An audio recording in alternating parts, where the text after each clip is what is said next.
Hi, it's me again with one more little video here, just sharing some more thoughts that run through my head. I just want to title this very short little piece of intellectual excellence, the most important question that the atheist cannot answer. And of course that's a very simple question. You can probably guess what it is. It's where did we come from? This is the question the atheist cannot answer. Now, what the atheist expects me to believe is that there was billions of years ago, there was this nothing.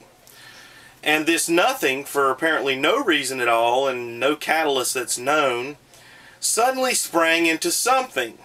And then this something, of course with no apparent reasoning at all, began to form and mold in all these elements from the nothing that somehow mutated into something, then somehow mutated and did all these other things.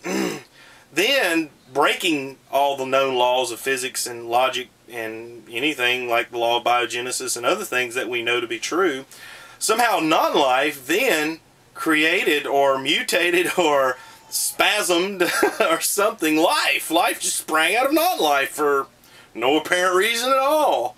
And this life that sprang out of nothing suddenly took meaning and began to do things and function and have basically like little organic machines and all organized all together, millions and billions of cells with unbelievable functionality, etc., etc., etc. So this is what I'm expected to believe, that where we came from, in contrast now to me as a Christian who believes that there's a self-existent eternal creator who created outside of himself with a complete purpose.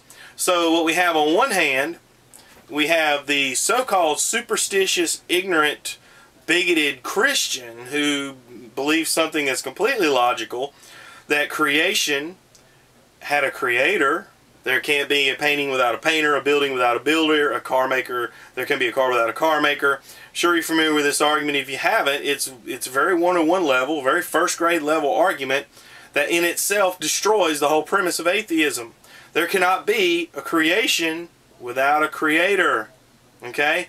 The very fact that the creation exists, Romans chapter 1, is absolute evidence of the creator. The complexity of life does not scream evidence for the atheist. The complexity and diversity and all the wonderful beauty of life screams creation, screams a designer, a creator, which I believe to be Yahweh or Jehovah, the God of the Bible. Now, on the other hand, the atheist, who expects me to believe that all this sprung out of nothing for no reason at all, calls me ignorant, bigoted, I'm superstitious, I'm nutty, I have some type of psychosis, some of them will go so far as to say, for believing in that. But I ask you, who has the psychosis? Because which is more logical? Nothing produced something, which we know is impossible, or that a self-existent eternal creator who is personal created things? Now, honestly, I realize obviously the atheist is not going to admit he's wrong here, but anyone seeking the truth will know and can objectively see that obviously something's not going to pop out of nothing.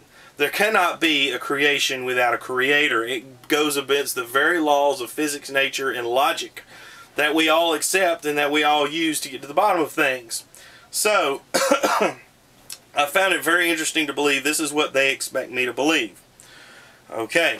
Now, interestingly enough, I saw an atheist. I've watched several different atheists and their little videos, and some of them are pretty good, some of them are pretty funny and all that. But this one I found most interesting. That he said, I don't know. He said, none of us really know anything. I don't know if this is hair on my head. I don't know if how the universe was created. I don't know how it came to be. I don't know if I'm really here. He just basically said, I don't know, I don't know, I don't know, I don't know anything.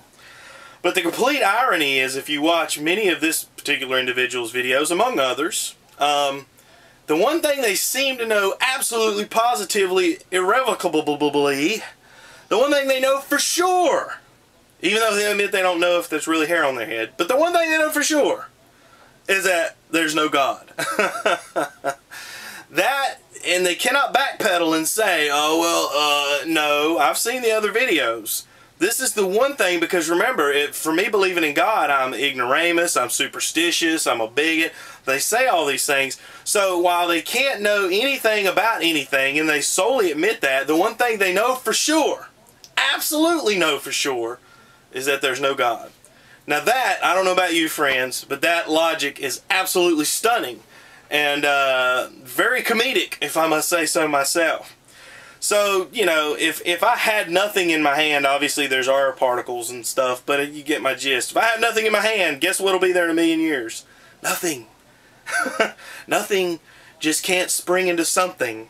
It's impossible, okay? And some may say, well, you know, you just don't understand genetics and all this. I'm sorry, friends, complexity only argues for the creator, okay? It only argues for a designer.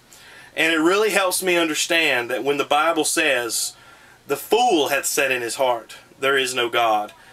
Were we trying to be insulting by saying that? No, God said it. I'm simply repeating it. But the point is even God himself, when he made the creation, he put in us a witness. That is, the Bible says that the people that did not want to retain God in their knowledge, they suppress that knowledge and push it down. It's so obvious that it's a creator, that God, there is a creator, that God calls those that deny that in the Bible fools. And my friends, you just can't get around that logic. I don't know, of course people will try, but there are people that will do anything. So anyway, you cannot have a creation without a creator.